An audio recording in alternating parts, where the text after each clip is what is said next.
You are the senior advisor of Convention of States Action. I wanted to get you to weigh in on West Virginia becoming the 18th state to pass a resolution outlining its participation in a Convention of States. With Washington tuning we the people out, the Article 5 Convention of States is the last best hope in making this government once again a government of, by, and for the people. Am I wrong? You're not, Ryan. Thank you for the great work that you do to cover this. This is another story. You know, one of the reasons Newsmax is doing so well and is growing is because Newsmax is covering stories that are out there in the public. You see energy across America, and yet Washington ignores it and the mainstream media ignores it. One of those things is the Convention of States. We're now, as you mentioned, 18 states, 3 within the last month.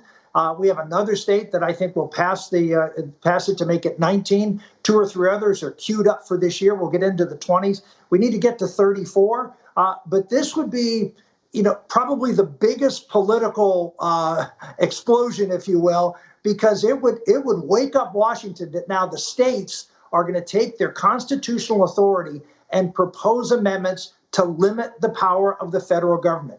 I mean, this will blow this city sky high if members of the state legislatures actually follow through with what the founders intended, which is they wanted a federal republic. They didn't want all the power concentrated in Washington. They didn't want Washington being able to go out there and say, everybody's going to live by the rules we promulgate. They understood that states would be different. We would allow for diversity. The left talks about diversity all the time, except they don't want diversity of thought and how people live their lives. They want conformity. They want people to obey them on how they live their lives. This is the opportunity for conservatives who are angry with Washington, feel frustrated and hopeless, plug into the Convention of the States. This is an opportunity to really change things in America.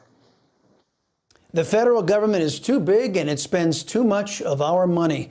And the Convention of States, it's time, it's long overdue. Senator Rick Santorum, always appreciate the visit, sir. We'll talk again soon. I'm here live in Philadelphia at the Tomb of the Unknown Soldier. When you hear the phrase lives, fortunes, and sacred honor, these are the folks we should think of, those who anonymously gave their lives. Well, today you have a chance to volunteer. You need to volunteer for conventionofstates.com, the movement that's going to save the country.